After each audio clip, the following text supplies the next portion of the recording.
नमस्कार विद्यार्थी मित्रमैत्रिणींनो, मराठी बाय मनीषा या आपल्या युट्यूब चॅनलमध्ये आपणा सर्वांचे स्वागत.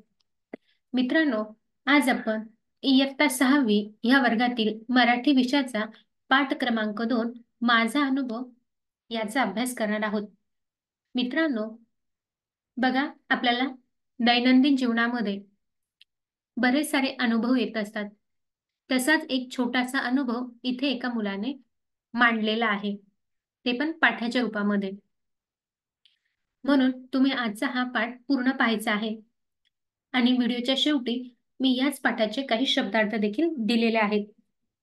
एक छोटासा भाऊ असतो, त्याची रीमा नावाची एक बहीण असते आणि ते सुट्ट्यांमध्ये मामाच्या गावी जातात आणि मामाच्या गावी जात असताना त्यांना आगगाडीमध्ये कसे अनुभव आले, त्यानंतर ते मामाच्या गावी पोहोचल्यानंतर त्यांनी कशा पद्धतीने मजा केली, हे सगळं वर्णन त्यांनी अनुभवाच्या माध्यमातून मांडलेलं आहे आणि हाच तो पाठ आपण आज पाहणार आहोत. म्हणून तुम्ही व्हिडिओ शेवटपर्यंत पाहायचा आहे आणि व्हिडिओ आवडला तर व्हिडिओला लाईक, शेअर आणि सबस्क्राईब करायला विसरायचं नाही. तर चला पाहूया माझा अनुभव. पहा, वार्षिक परीक्षा संपली. मी आणि रीमा घरी आलो. घरी पोहोचताच आईने सांगितले, उद्या आपल्याला आगगाडीने मामाच्या गावाला जायचं आहे. रीमाने आनंदाने उड्या मारल्या. पायातले पैंजण छुमछुम वाजवत ती घरभर फिरली.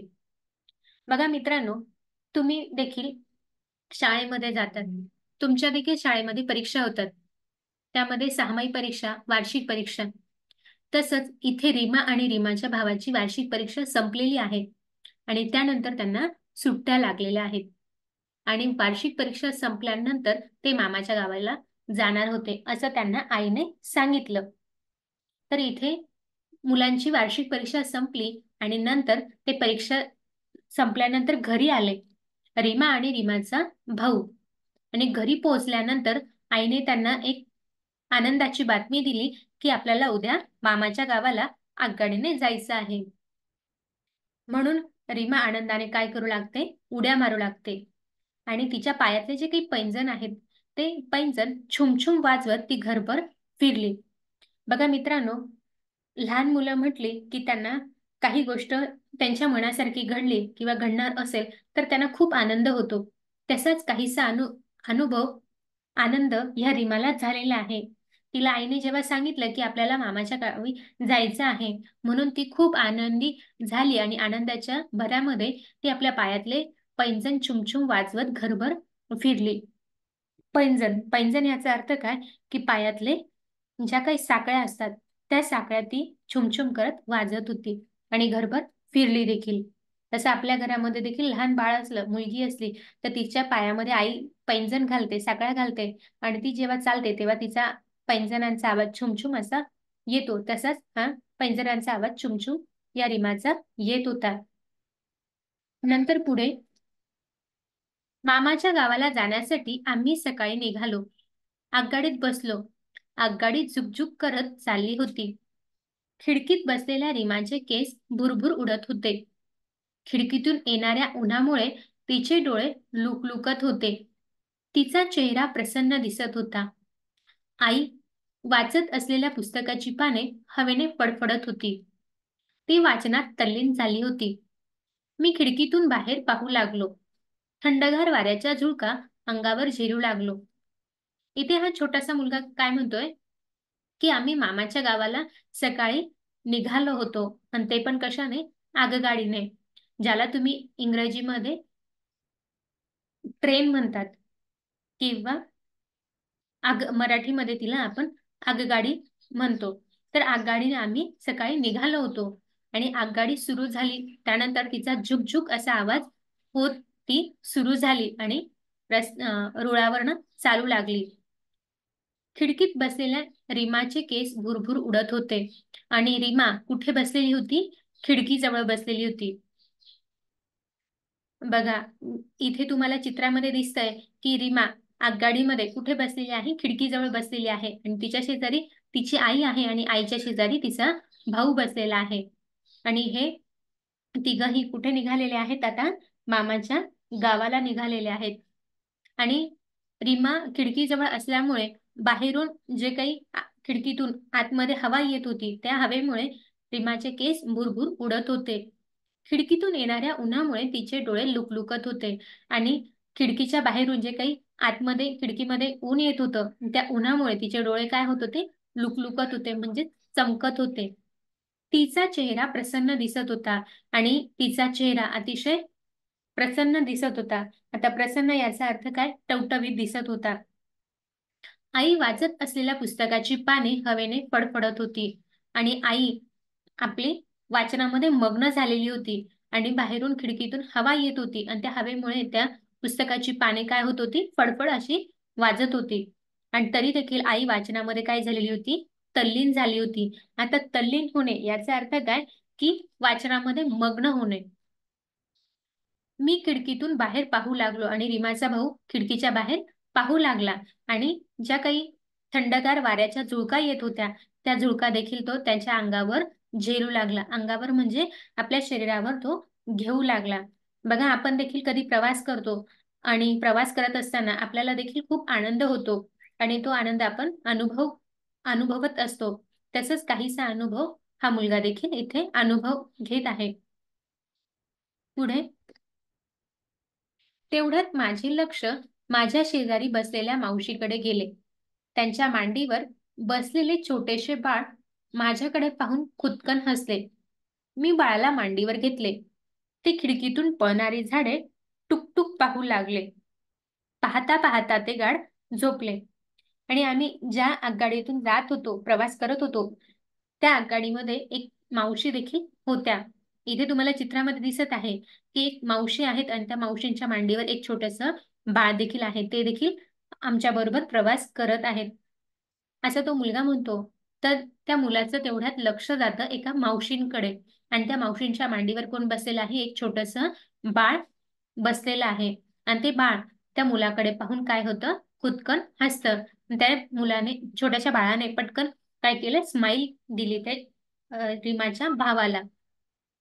मग त्या मुलाने काय केलं, त्या बाळाला आपल्या मांडीवर घेतलं आणि मांडीवर घेतल्यानंतर ते बाळ देखील खिडकीच्या बाहेर ते जे काही झाडं दिसत होते, झुडपं दिसत होते, ते झाडं झुडपं टुकटुक करून पाहत होती आणि पाहता पाहता त्या बाळाला गाढ झोप लागली आणि ते बाळ शांतपणे झोपी गेलं.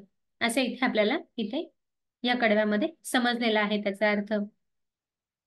आता पाहूया पुढे. स्टेशनवर बैलगाडी घेऊन मामा आला होता. रीमाने पळत पळत मामाला गाठले. आम्ही बैलगाडीत बसलो. बैलांच्या गळ्यातील घुंगरूमाळा खुळखुळ वाजत होत्या. बैलगाडीच्या चाकांचा खडखड आवाज तालात येत होता. आम्ही घराच्या रस्त्याला लागलो. तोवर सायंकाळची वेळ झाली होती. पानांची सळसळ, नदीच्या पाण्याची खळखळ ऐकू येऊ लागली आणि आम्ही एकदाचे बस आगगाडीने प्रवास करत होतो आणि प्रवास करत असताना आम्हाला घेण्यासाठी स्टेशनवरती मामा आधीच येऊन पोहोचलेला होता आणि तो पण कशाने, बैलगाडीने. मित्रांनो, पूर्वीच्या काळी आपल्यासारखे काही बस किंवा कार वगैरे नव्हत्या.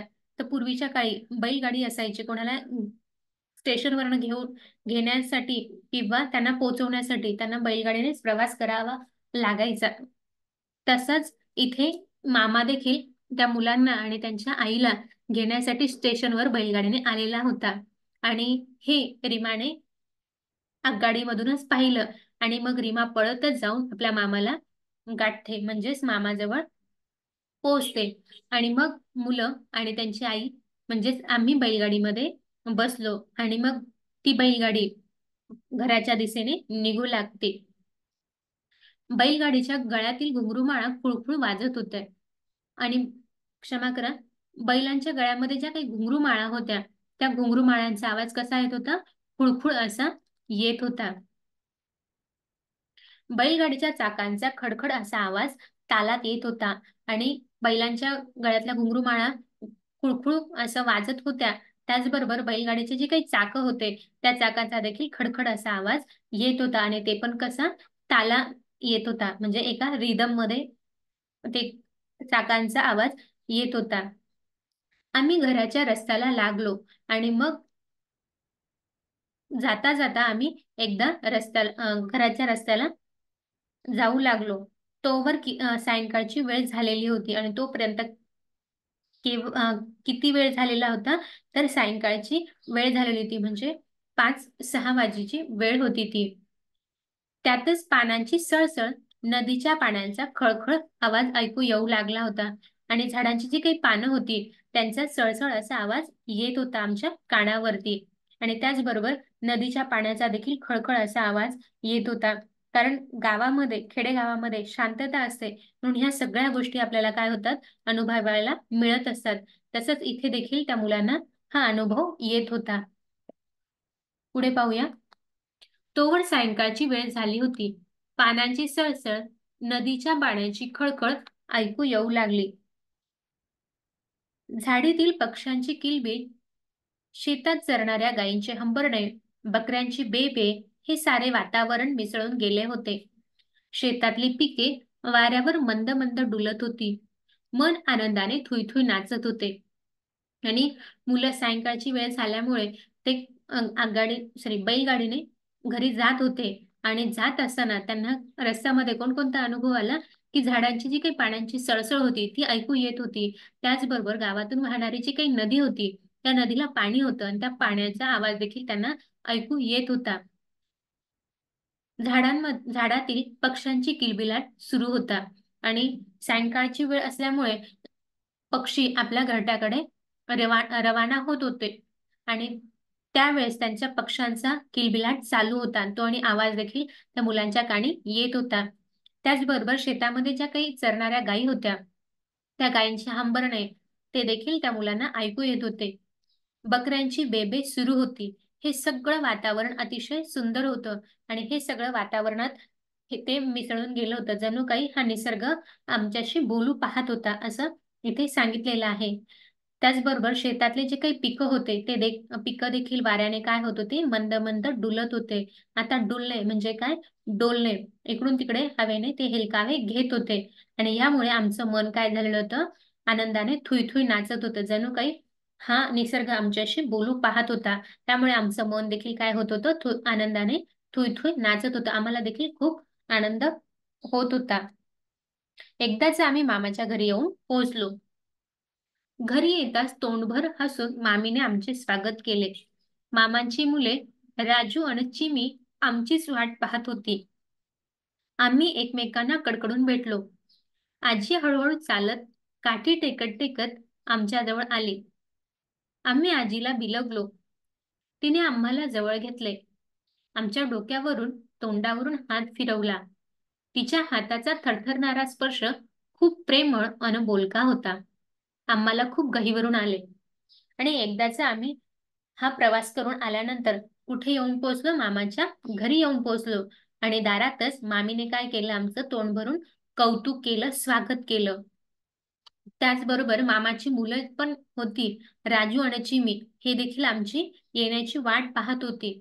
आणि आम्ही एकदाची घरी येऊन पोहोचल्यानंतर एकमेकांना भेटलो आणि मग एकमेकांना आम्ही काय केलं, कडकडून मिठी मारली. कडकडून भेटणे म्हणजे काय, की खूप दिवसातून आपण भेटल्यामुळे त्यांनी प्रेमाने एकमेकांना काय केलं, मिठी मारली.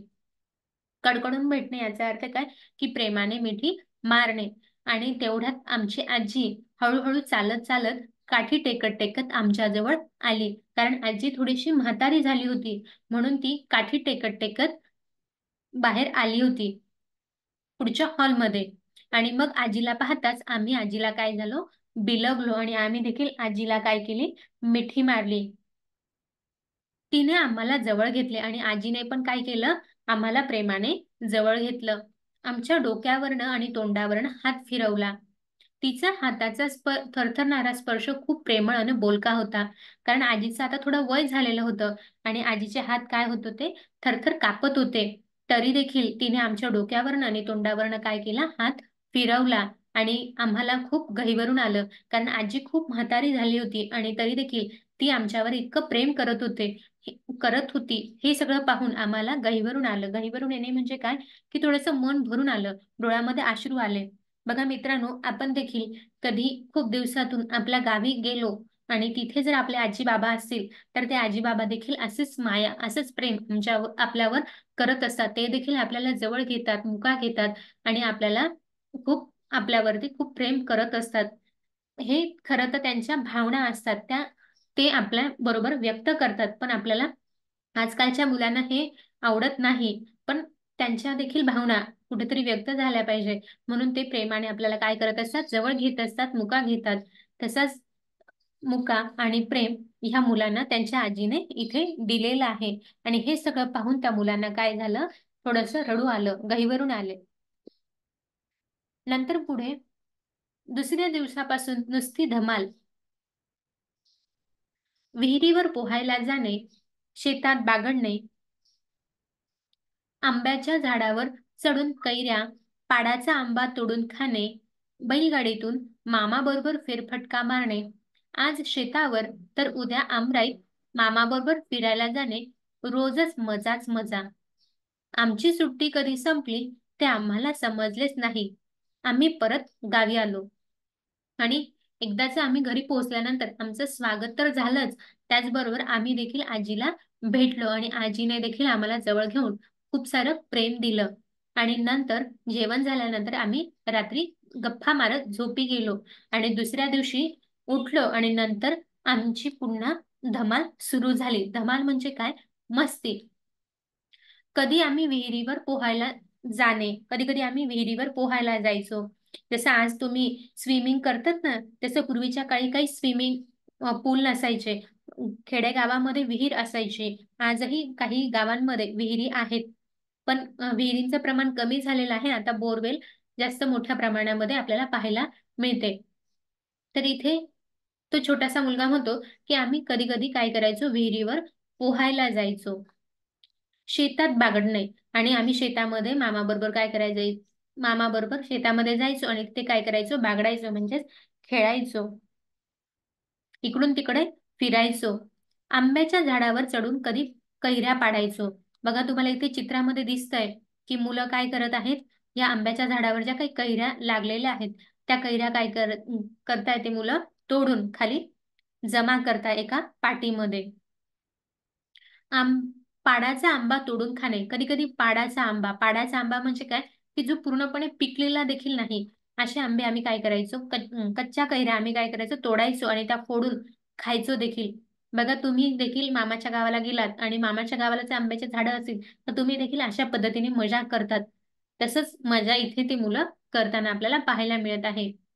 बैलगाडीतून मामाबरोबर फेरफटका मारणे. कधी-कधी आम्ही काय करायचो, मामाच्या बैलगाडीवर बसायचो आणि सगळीकडे फिरून यायचो. आज शेतावर तर कधी आमराईत मामाबरोबर फिरायला जायचो. कधी-कधी आम्ही शेतावर जायचो. कधी-कधी दुसऱ्या दिवशी मामाबरोबर फिरायला देखील जायचो. म्हणजे मामा जिथे प्रवास करेल, तिथे आम्ही देखील त्या मामाच्या मागे-मागे फिरायचो आणि रोज सारखी मजा करत राहायचो. असं इथे त्या मुलाने सांगितलेलं आहे. आणि एवढं सगळं करत असताना आमची सुट्टी कधी संपली ते देखील आम्हाला समजलं नाही. कारण आम्ही मस्ती करण्यामध्ये अतिशय मग्न होतो आणि एकदाची सुट्टी संपल्यानंतर आम्ही परत आमच्या गावी निघालो आणि आम्ही परत गावी आलो. असं इथे या मुलाने त्याचा अनुभव आपल्याबरोबर शेअर केलेला आहे, सांगितलेला आहे. तर मित्रांनो, असाच तुम्हाला देखील काही अनुभव आलेला असेल, तर तो अनुभव मला कमेंट करून कळवायचा आहे. तर आजच्या भागामध्ये आपण मुलांची वार्षिक परीक्षा संपल्यानंतर रीमा आणि तिचा भाऊ सुट्टींमध्ये आईबरोबर मामाच्या गावी जातात आणि गावी जात असताना त्यांना आगगाडीतला जो काही अनुभव आलेला आहे, तो अनुभव आणि मामाच्या गावाचं जे काही निसर्गाचं वर्णन आहे, ते सगळं वर्णन त्यांनी आपल्याला या पाठाच्या माध्यमातून सांगितलेलं आहे. आणि रीमाच्या भावाने हा सगळा अनुभव आपल्याबरोबर एकदम सोप्या शब्दामध्ये व्यक्त केलेला आहे. हेच आपण आजच्या भागामध्ये पाहिलेलं आहे. आता माझा अनुभव ह्या पाठातील काही शब्दार्थ आपण पाहूया. त्यामध्ये पहिला आहे लुकलुकणे. लुकलुकणे याचा अर्थ चमकणे. नंतर तल्लीन होणे हा वाक्प्रचार आहे. तर त्याचा अर्थ आहे दंग होणे किंवा गुंग होणे. हा देखील वाक्प्रचार आहे. कडकडून भेटणे म्हणजेच प्रेमाने मिठी मारणे. बिलगणे. बिलगणे म्हणजे काय, की प्रेमाने जवळ येणे किंवा प्रेमाने जवळ घेणे. पुढचा शब्दार्थ नाही, हा वाक्प्रचार आहे. गहिवरून येणे. गहिवरून येणे याचा अर्थ मन भरून येणे. त्यानंतर पुढे हा शब्दार्थ आहे धमाल. धमाल याचा अर्थ मजा. पाडाचा आंबा. पाडाचा आंबा म्हणजे काय की अर्धवट पिकलेला आंबा, ज्याला आपण कच्ची कैरी म्हणतो. म्हणजे पूर्ण ती पिकलेली पण नसते आणि पूर्ण ती कच्ची कैरी पण नसते, असं मधल्या जी काही अवस्था असते त्याला पाडाचा आंबा म्हणतात. त्यानंतर आमराई. आमराई म्हणजे काय की आंब्याची झाडांची बाग. तर मित्रांनो, हा देखील शब्द आपण इयत्ता 5वी या वर्गामध्ये पाहिलेला आहे. आणि हा आमराई शब्द कोणत्या पाठामध्ये गेलेला आहे, त्या पाठाचं नाव मला कमेंट करून कळवायचं आहे. तुम्ही जेव्हा कमेंट कराल तेव्हा मला लक्षात येईल की मी तुमच्यासाठी जे काही व्हिडिओ घेऊन येते ते तुम्ही व्हिडिओ व्यवस्थित पाहत आहे आणि तुम्हाला ते व्हिडिओ देखील समजत आहे, हे मला तुमच्या कमेंटवरनं कळणार आहे. अशा पद्धतीने आपण माझा अनुभव ह्या पाठातील शब्दार्थ देखील पाहिलेले आहेत. आता आपण पुढील व्हिडिओमध्ये आपण माझा अनुभव ह्या पाठाचा स्वाध्याय बघणार आहोत.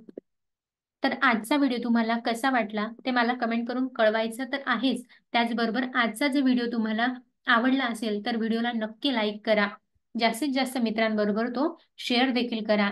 आणि तुम्हाला जो काही अनुभव आलेला असेल तो थोडक्यात मला कमेंट करून कळवायचा आहे. आणि मी तुम्हाला जो व्हिडिओमध्ये प्रश्न विचारला आहे तो प्रश्न देखील तुम्ही कमेंट करून कळवायचा आहे. कारण तुम्ही जेव्हा कमेंट कराल तेव्हा माझ्या लक्षात येईल की मी जो काही व्हिडिओ बनवते ते व्हिडिओ तुम्हाला व्यवस्थित समजत आहे आणि तुम्ही ते व्हिडिओ देखील पूर्ण पाहत आहे असं माझ्या लक्षात येईल. आणि अजूनपर्यंत तुम्ही आपल्या चॅनलला सबस्क्राईब केलं नसेल तर चॅनलला सबस्क्राईब करा, कारण हे व्हिडिओ मी तुमच्यासाठी घेऊन येते. म्हणून तुमचं एक सबस्क्राईब मला खूप मोटिवेशन देत असतं. म्हणून तुम्ही अजूनपर्यंत चॅनलला सबस्क्राईब केलं नसेल तर चॅनलला सबस्क्राईब देखील करायचं आहे. आणि आजचा व्हिडिओ तुम्ही पूर्ण पाहिला त्याबद्दल तुमच्या मनापासून धन्यवाद.